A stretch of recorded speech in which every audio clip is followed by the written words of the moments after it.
BJP সরকার ক্ষমতায় এসেছে, এবার শেখ শাহজাহান সহ তার যত সাঙ্গপাঙ্গ আছে সবার ফাঁসি হবে। বুলডোজার চালাবেন কি?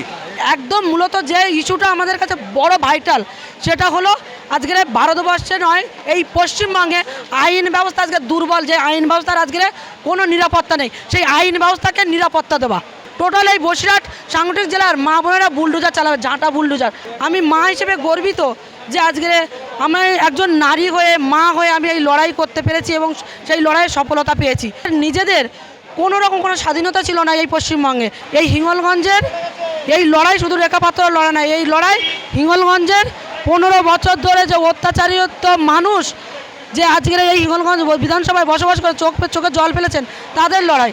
যে এই হিঙ্গলগঞ্জ বিধানসভায় হাসনাবাদ থেকে শামশেরনগর অবধি রেল লাইন হবে, দুলদুলি এবং লেবুখালী আরপার ওটা ব্রিজ হবে। সঙ্গে রয়েছে হিঙ্গলগঞ্জে বিজেপি প্রার্থী রেখা পাত্র, তিনি জয়ী হয়ে সদ্য সার্টিফিকেট হাতে নিয়ে তিনি বাইরে বেরিয়েছেন। আমি জিজ্ঞাসা করবো কিছু হলো।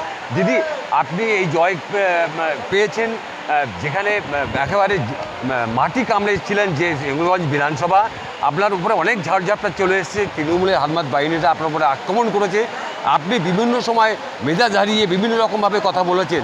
এখন আপনি জয়ী হয়েছেন, আপনি শেখ শাহজাহানের বিরুদ্ধে লড়েছেন, আপনার প্রচুর পরিমাণে আপনার সেখানে অবদান রয়েছে সন্দেশখালীর কাছে। সেইখানে দাঁড়িয়ে আপনি এই পরবর্তীকালে কীভাবে এই হিঙ্গলগঞ্জ বিধানসভার মা বোনদের রক্ষা করবেন? দেখুন, সন্দেশখালীর লড়াইয়ের স্থান থেকে আমি বলবো, বিজেপি সরকার ক্ষমতায় এসেছে, এবার শেখ শাহজাহান সহ তার যত সাঙ্গপাঙ্গ আছে সবার ফাঁসি হবে এবং এইখানে নয়, দমদম সেন্ট্রাল জেলে নয়, দিল্লি তিহার জেলে হবে। আর সেই ফাঁসির উল্লাস হিঙ্গলগঞ্জ তথা গোটা পশ্চিমবঙ্গের মা বোনেরা পালন করবেন।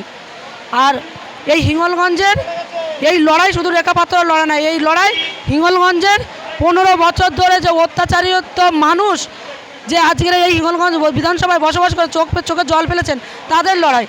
আজকে তারা লড়াই করেছিলেন বলে আজকের বিজেপি সরকার এসেছেন। তো এই বিজেপি সরকারের আসার এই ক্রেডিটটা আমার নয়, এই হিঙ্গলগঞ্জ বিধানসভার সাধারণ মানুষের। সাধারণ মানুষ লড়াই করেছেন, সাধারণ মানুষের পাশে আছি।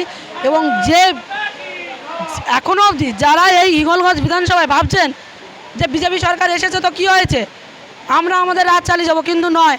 আপনারা দেখুন তাদের কি হয়, আপনারা প্রমাণ নেবেন, শুধু প্রমাণ দেব, প্রমাণ সাপেক্ষে আপনাদের হাতে তথ্য তুলে দেবো। আমরা কোনো রকম তৃণমূল সরকারের মতো না এখানে ফালতু বকে কিংবা ফালতু কথা বলে সময় কাটানোর জন্য। ডবল ইঞ্জিন সরকার চলে এসছে, এবারে উন্নয়ন কি কি ধারা আপনার কাছে? দেখুন, আমরা একাধিকবার আপনাদের কাছে আমরা তুলে ধরেছি কী কী উন্নয়ন করব। তারপরেও আপনারা বারবার আমাদেরকে প্রশ্ন করেছেন। আমরা এখনও বলছি যে এই হিঙ্গলগঞ্জ বিধানসভায় হাসনাবাদ থেকে শামশেরনগর অবধি রেল লাইন হবে, দুলদুলি এবং লেবুখালী আরপার ওটা ব্রিজ হবে, রাস্তা হবে, স্বাস্থ্য হবে, শিক্ষা হবে, শিল্প হবে, নদী বাঁধের সংস্কারের কাজ হবে এবং তার সাথে সাথে আরও আর যে একদম মূলত যে ইস্যুটা আমাদের কাছে বড় ভাইটাল, সেটা হলো আজকের ভারতবর্ষে নয়, এই পশ্চিমবঙ্গে আইন ব্যবস্থা আজকে দুর্বল, যে আইন ব্যবস্থার আজকের কোনো নিরাপত্তা নেই, সেই আইন ব্যবস্থাকে নিরাপত্তা দেওয়া। বুলডোজার চালাবেন কি? অবশ্যই ঝাঁটা বুলডোজার তো চলবেই। যেখানে যেখানে, শুধু হিঙ্গলগঞ্জ নয়, যেখানে যেখানে আমার এই বসিরহাট লোকসভা কেন্দ্রের যেখানে যে বসিরহাট সাংগঠনিক জেলার অধীনে যেখানে যেখানে মা এবং সাধারণ মানুষের ওপর অত্যাচার হবে, সেখানে রেখাপাত্র নয়, টোটাল এই বসিরহাট সাংগঠনিক জেলার মা বোনেরা বুলডোজার চালাবে, ঝাঁটা বুলডোজার। আর সেটা আপনি দেখতে পাবেন, যোগী আদিত্যনাথ ওখানে বুলডোজার চালাচ্ছে, আর এখানে মায়েরা ঝাঁটা বুলডোজার চালাবে। এটা রেখাপাত্রের কথা না, এটা হিঙ্গলগঞ্জের মায়েদের কথা। রেখাপাত্র এই যে সন্দেশখালী আন্দোলন, তারপরে রেখার এই জয় কতটা নিজের কাছে গর্বিত মনে হচ্ছে? দেখুন, আমি এই জায়গাটায় লড়াই করেছি 2024 থেকে, এবং সন্দেশখালীর মায়েরা ছিল, হাজার হাজার মায়েরা আমার সাথে ছিল। সেই জায়গার থেকে আমি একজন মা হিসেবে, আমি 3টে সন্তানের মা, আমি মা হিসেবে গর্বিত যে আজকে আমি একজন নারী হয়ে, মা হয়ে আমি এই লড়াই করতে পেরেছি এবং সেই লড়াইয়ে সফলতা পেয়েছি। আর এই সফলতা শুধু আমার নয়, এই হিঙ্গলগঞ্জ সন্দেশখালীর প্রত্যেকটা মা বোনের লড়াই, আর প্রত্যেক মা বোনের সফলতা। গ্রামে দেখা যাচ্ছে মা বোনেরা রাস্তায় বেরিয়ে এসে তারা উল্লাস করছে যে এই স্বাধীনতা পেয়েছে শুধু আপনার জন্য। কী বলবেন? দেখুন, সেটা ওনারা বলতে পারেন, কিন্তু ওনারা ছিলেন বলে আজকের এই স্বাধীনতা, আজকের ওনাদের কাছে ওনারা আজকের এই স্বাধীনতা ফিরে পেয়েছেন। আমাদের নিজেদের কোনো রকম কোনো স্বাধীনতা ছিল না এই পশ্চিমবঙ্গে, সেই স্বাধীনতা পুরো 15 বছর পরে এই পশ্চিমবঙ্গের তথা হিঙ্গলগঞ্জ সন্দেশখালীর মায়েরা ফিরে পেয়েছেন। এর জন্য আমরাও গর্বিত এবং এই হিঙ্গলগঞ্জ সন্দেশখালীর মায়েরাও গর্বিত। ধন্যবাদ দিদি, ধন্যবাদ। একেবারে যে হিঙ্গলগঞ্জ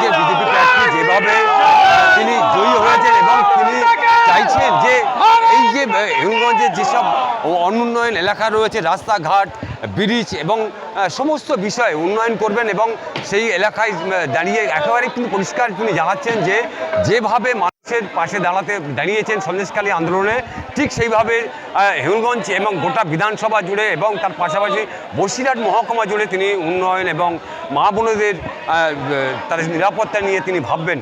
এই নিয়ে কিন্তু তিনি একাধিক প্রশ্ন উত্তর দিলেন এবং তিনি একেবারেই কিন্তু জয়ী হওয়ার পরে তিনি একেবারেই তার বিধানসভায় ফিরে যাচ্ছেন। সেইখানকার যারা তার কার্যকর্তারা রয়েছে তাদের সঙ্গে তারা আলোচনা করবেন এবং সেখানে বিভিন্ন তার কার্যক্রম রয়েছে। এরপর বিধানসভা থেকে তিনি যে উন্নয়নমূলক যে কথাগুলো বলেছিলেন ভোটের সময় সেই কাজে তিনি যোগ দেবেন। বসিরহাট থেকে শ্যাম বিশ্বাস, আর প্লাস নিউজ।